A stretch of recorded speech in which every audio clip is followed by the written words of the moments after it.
We have a major update for you guys as an NBA insider revealed the Lakers' master plans for this upcoming offseason in order to build a championship-level roster around newly acquired Luka Doncic. We're going to talk about, guys, what this update is, the implication it has on the Los Angeles Lakers, and if the Lakers can ultimately get it done and hoist that Larry O'Brien trophy once again, just like the back-to-back-to-back.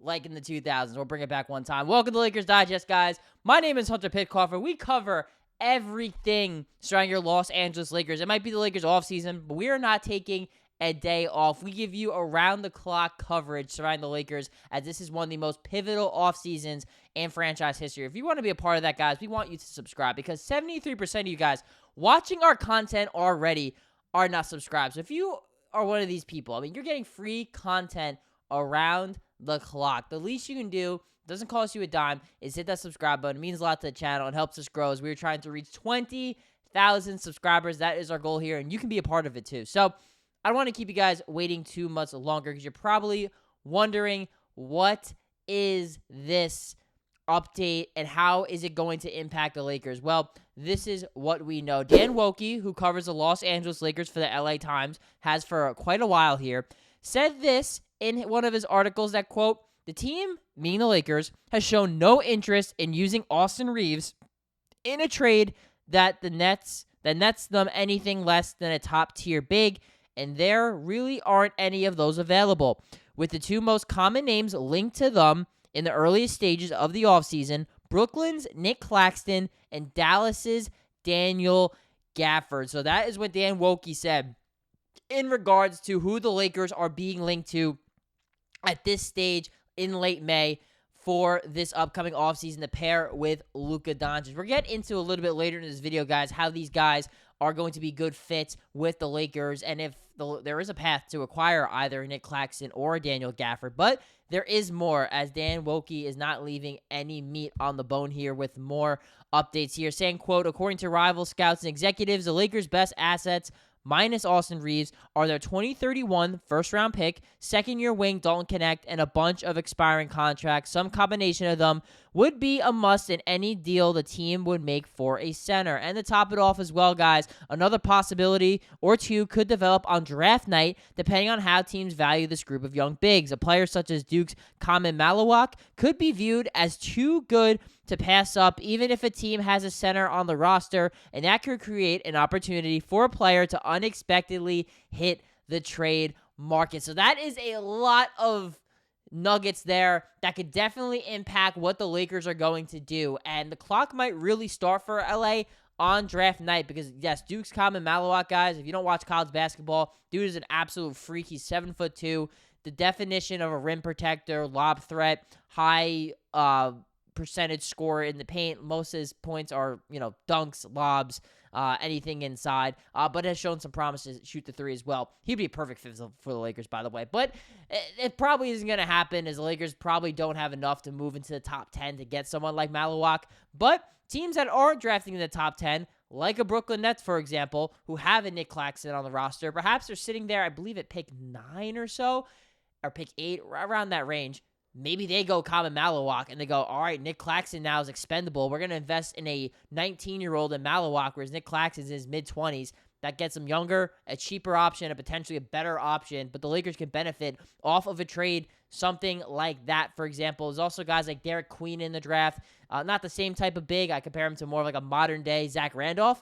He's somebody, too, that teams could really want, and maybe if a team that already has a good center drafts somebody like Queen, perhaps the Lakers can benefit and get one of those guys. And we'll get into Daniel Gafford a little bit, too, how the Lakers could ultimately benefit from some draft decisions that the Dallas Mavericks are also making here as well. So, with all of that being said, what is the actual odds that the Los Angeles Lakers can land somebody like that? And what kind of player would they get in Nick Claxton or Daniel Gafford? So this is what Nick Claxton did for the Nets last year, and his career stats are pretty similar to this: 10 points, 7 rebounds, 56% from the field, also averaging a block and a half as well. At 6'11", he is a really, really good athlete. He's a switchable defender, not someone who's really going to shoot the three a bunch, but every once in a while he might pop out and shoot it from the perimeter.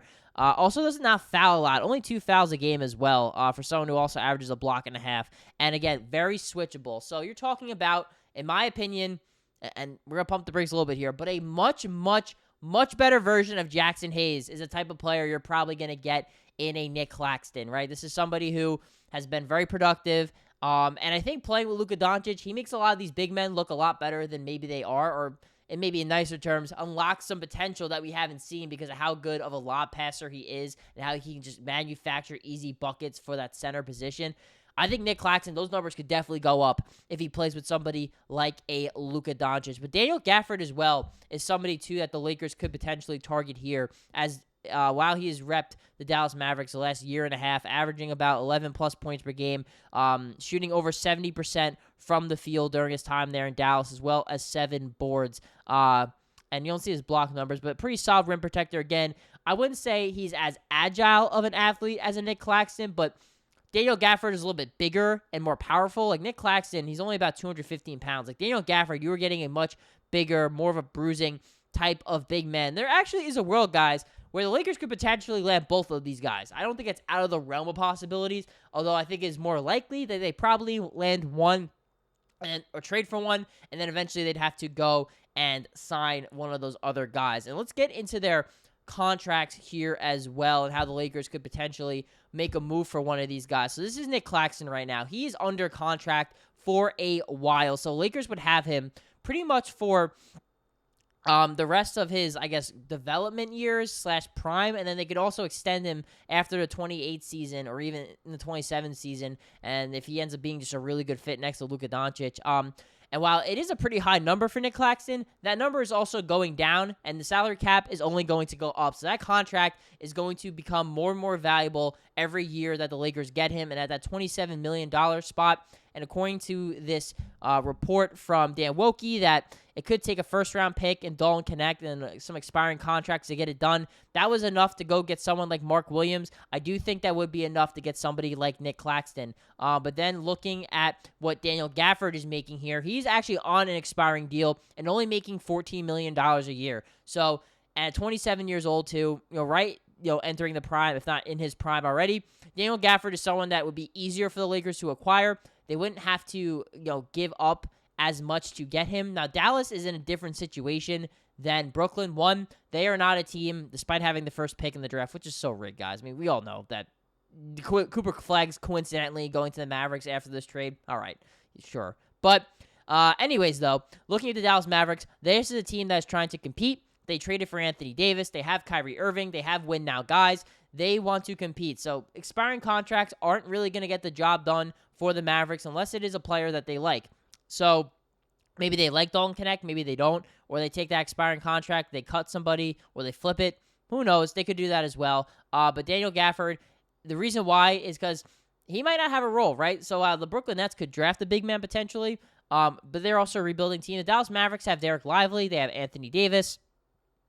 That is a very crowded front court, and they also need guard help with Kyrie going to miss, vast majority of the season with his torn ACL. So they might want to get some guard help there. The Lakers need a big. Lakers can offer someone like Gabe Vincent that can help match his contract a little bit, so they can get an expiring deal and someone that can play right away in Gabe, as well as Dalton Knecht, who can be a nice, reliable three-point shooter for them down the road.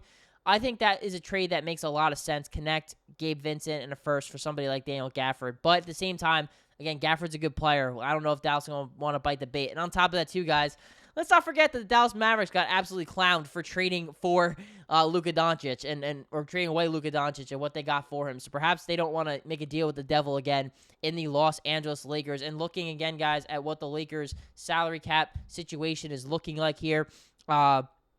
Guys who are on expiring deals, you got Gabe Vincent, Maxi Kleber, as well as Rui Hachimura. Those guys are, I guess if someone like Dorian Finney-Smith opts into his player option, that could be an expiring deal as well. But, so they have some options here. They have some pieces they can move. Obviously Austin is a trade asset if they want to trade him, but it doesn't sound like that they're going to move him for somebody like a Nic Claxton or a Daniel Gafford. And there's, maybe if P.J. Washington's throwing that deal, that could be a possibility. He's probably the low man, the guy who lost the most on the Mavericks with getting someone like Cooper Flagg because his starting spot's probably gone. But the Lakers have some options here. They definitely have enough capital and enough contracts to ultimately make a move that they want to get. So let me know down below in the comments, guys. Should they make a move for someone like Nick Claxton, someone like Daniel Gafford? Do you like both options? Is there a different option you prefer instead? Let us know. And I'm going to say it one more time for the people in the back here, because 73% of you guys watching our content, so already watching the content, are not subscribed. So if that is you, click that subscribe button to keep up with everything surrounding your Los Angeles Lakers here on Lakers Digest.